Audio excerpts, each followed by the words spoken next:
The history of Kochi is filled with incredible stories of conquests, religions, and cultures dating all the way back to the 13th century. Kochi has played a part on the world stage for centuries, and even still today. While it is impossible to truly capture all of Kochi's history in one video, it still serves as a worthy topic to delve into.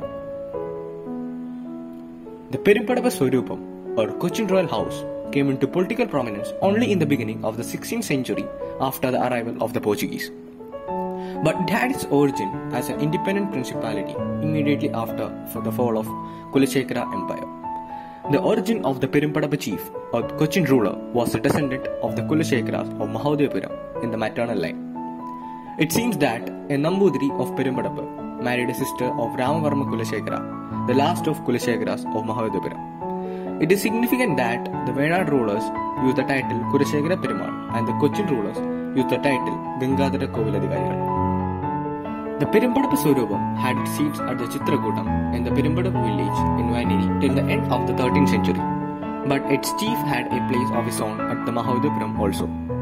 When the Zamorin of Calicut invaded Valluvanadu in the later half of the 13th century, the Perimpadappa Swarupam abandoned the Vainiri palace and migrated to Mahadevapuram on a permanent basis. It continued to have its capital at Mahadevapuram till about 1405. It may be noted that by the end of the 14th century, the Zamorin of Calicut had taken the position of Tirukanamattilagam and threatened Tiruvanchikulam. Most probably, the aggressive advance of the Zamorin influenced the decision of the Perimpadappa chief to shift his capital to Cochin, which was outside the immediate orbit of the Zamorin's conquests.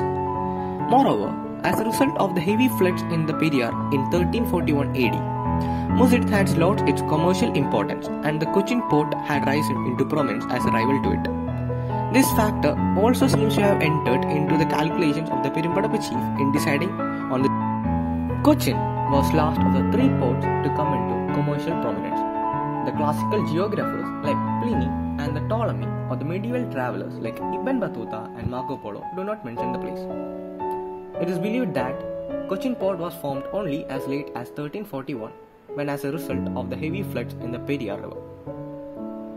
At the time of Fahian's visit in 1409 and Niccolo Conti's in 1440, Cochin was already a flourishing center of trade in pepper and spices.